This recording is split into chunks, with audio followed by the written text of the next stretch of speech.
Here we are from Group 4 at M1102C.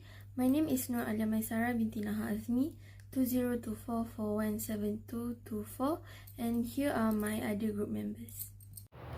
Hi, my name is Nurul Aina Biha binti Adnan. My matrix number is 2024412556. Hi, my name is Aina Fatiha binti Nawawi and my matrix number is 2024264642. Assalamualaikum and hi, my name is Damra Hana binti Abdul Rashid. My student ID is 2024214658, and today in this video we will be presenting to you about legitimacy of the state in upholding human rights and democracy, a topic from the course code PAD 120. State legitimacy means people accept the state's fundamental right to rule over them and that citizens put their trust that the state has right to rule. It is not possible to judge legitimacy independently based off citizens' belief. Though not all citizens are not able to confer legitimacy equally, either majority of the population or a more powerful group amongst them must be satisfied with the basic functions of government being performed in order for a state to be considered as legitimate. Democracy has been a universally recognized based on common values shared by people across the world, regardless of cultural, political, social, and economic differences. Democracy, development, rule of law, and respect for human rights and fundamental freedoms are depending on one another and have been mutually reinforcing. Democracy is a form of government which is a universal benchmark for human right protection as it provides a protective and effective realization of the human rights. The establishment of legitimacy can be said is crucial as it may encourage the voluntary compliance of citizens with what the state orders them, provide the government with basic rationality for its rule and secure voluntary compliance from the people and strengthen the authority of the power of governing. Legitimacy is also a major matter to determine the structure and the operation of the state. The absence of legitimacy has deepened the implication for the way the state treats the citizens and others, based on general presumptions. States that lack legitimacy concentrated on more resources to sustain their rule, yet they are less effective at governance, which lead to reduction of support and make them more vulnerable, exposed, inclined to be overthrown and collapse. So what makes a state legitimate in terms of human rights and democracy? And how do stateless societies or weak governments struggles to protect human rights? That is what we're going to talk about in this presentation. What makes a state legitimate? A legitimate state is one that is recognized by its citizens and other nations as having the rightful authority to govern the country. Legal authority is one of the most fundamental aspects of a state legitimacy. This kind of authority is based on rules, regulations, and procedures such as democratic elections, legislatures, and courts rather than just on traditions or personality. When citizens vote for their leaders, they are basically authorizing those leaders along with the government they form to act on their behalf. Legal authority also promotes stability. Germany is a good example of high legitimacy with regular regulations, fair courts, and respect for the rule of law. Next is moral responsibility. According to David Cobb, 1999, a political philosopher, a government's authority is only legitimate if it seeks to fulfill its people's basic wants while also protecting justice. If a government observes the law but mistreats people, it loses its right to rule, even if it has the legal power. This means that the government must behave in a way that protects human and promotes the welfare of people. North Korea acts as a prime example of this problem. The Kim family rules the world and Kim Jong-un is currently its leader. North Korea has its own laws and political structure which give Kim full authority. However, many people around the world deny North Korea's legitimacy. The government controls the media, threatens those who disagree, and imprisons people without fair trials. According to the United Nations, North Korea violates many international human rights standards. This example illustrates that legitimacy is determined not by just having power, but also by how the authority is applied. Relationship between legitimacy, democracy, and human right. First, legitimacy and democracy. Democracy is not only about process of the election, but it also involves how the people trust the government. Cooperation between government and the people receive intention in making public policies, which is called the concept of co-creation. This approach gives opportunity for people freely express their opinion. A fair democratic approach can increase political legitimacy. It is because the people will feel more appreciated and trust the government. To ensure the democracy is genuine, it must be implemented fairly and professional. In other words, legitimacy in a modern democracy depends on the trust of the people who feel themselves part of administration. Secondly, legitimacy and human right. Protection of human rights is under responsibility of the World Trade Organization, the International Monetary Fund, and the World Bank. Although the organization does not have political power, but every decision they make have a huge impact on human rights. For example, International Monetary Fund made a condition states want to make loans must limit public spending, including health, education, and more. But this institution doesn't take the responsibility because they think it's not in their field. Last one of the authors has promoted a pluralistic approach. Pluralistic approach is where all the parties and individuals who have power and influence are responsible to protect human rights. If the cooperation doing well, it will enhance people's trust to the government and causing legitimacy of a country. Lastly, legitimacy, democracy, and human right. Legitimacy, democracy, and human right are interrelated and very important for a government to be legitimate. A legitimate democracy is a democracy that protects human rights, such as the people are allowed to choose the country leader and express their opinion. A legitimate democracy also needs to provide framework to govern a country in the right way. Without a true democratic, there will be an autocratic. Autocratic is government controlled by one party without involving the people. Moreover, human right will provide basic things of humanity in government. This is to ensure individual right will be protected even the decisions are made by majority. A human right without democracy, the people will lose the power to choose their leader. This shows a procedural democracy can be used because it is not a real democracy. Procedural democracy allows the government to make unjust decisions, but it is still considered legitimate because it follows the process. In conclusion, when democracy and human rights are combined in the right way, the legitimacy of a government is found where the people accept and trust the government.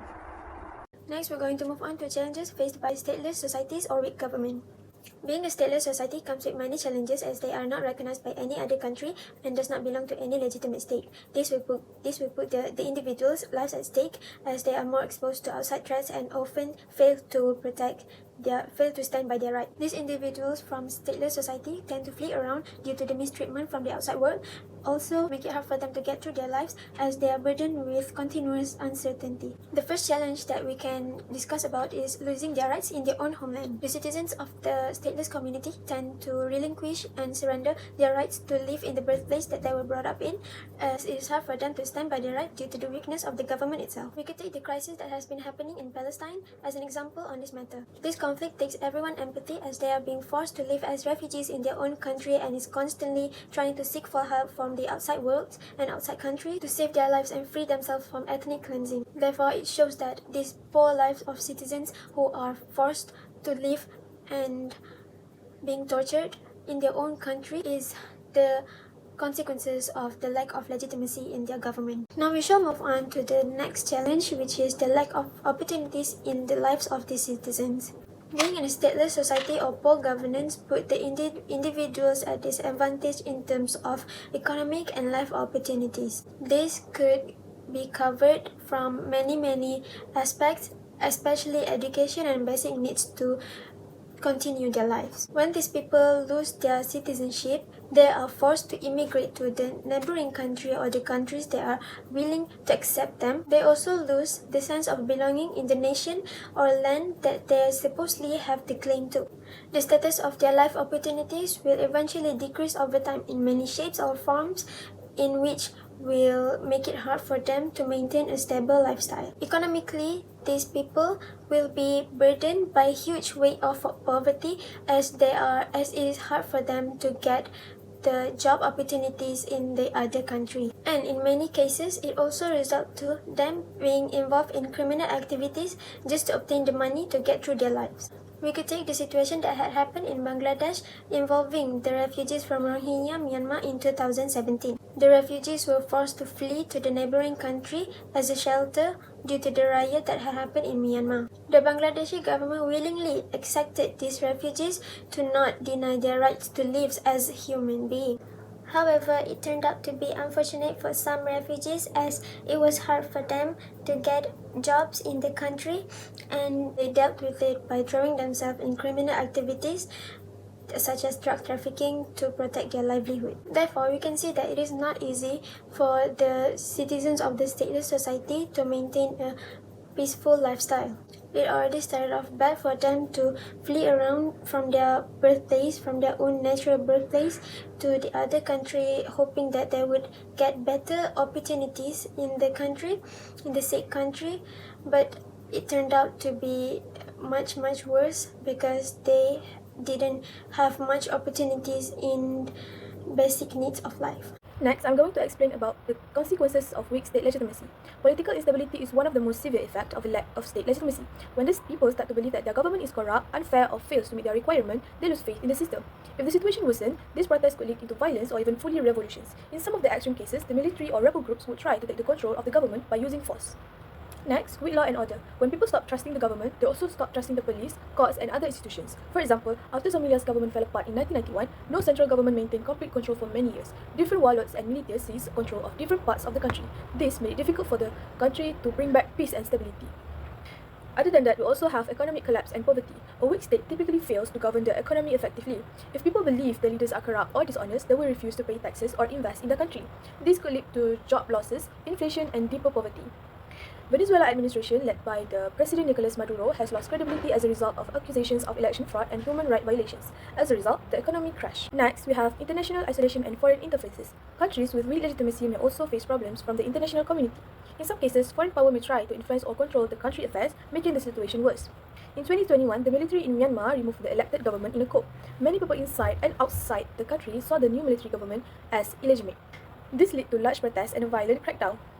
Next, we have social division and risk of civil war. When the government solely represents one group, such as only one particular ethnic, religious, or political group, other groups may feel excluded and upset. Following the 2023 US invasion and the fall of Saddam Hussein, Iraq struggled to form a new government. However, many Sunnis believe that the new CR-led government did not represent them. This causes severe societal division. Extremist groups such as ISIS capitalized on this, vowing to defend and represent the Sunni community. This lack of trust in the state made it easier for these kind of groups to gain power and start a war. This example shows how weak legitimacy can break a country apart. It is true that democratic principles are part of human rights, as democracy is basically built on the fundamental of human rights. Democracy can also be seen as an institutional expression of respect for individual autonomy by giving the individuals the possibility to participate in the formation of opinion and the decision-making processes of the legal system in which she or he lives as a citizen. Having a strong democratic institution is important to protect human rights, as it gives citizens the freedom of expression, the right to voice out their opinions so that they can feel heard and feel seen by the government. This is beneficial for both citizens and the government, helping one another to give the best solution for any occurring problems in the people's needs. When the citizens' words and participation are well respected, it may lead to more engagement from them in the future processes. This too might lead to more responsive government. Moreover, we can prevent a scenario that will resort to violence, as it provides citizens many ways to advocate for change peacefully. The citizens will also not be as hesitant to give their trust to the government anymore. Statelessness describes people who are not considered national by any state. Stateless people often would still face barriers that prevent them from possessing their rights despite that they enjoy human rights by international law. This may include the right to establish a legal residence, travel, work in the formal economy, send children to school, access to basic health services, purchase their own property, vote and enjoy protection and security of a country.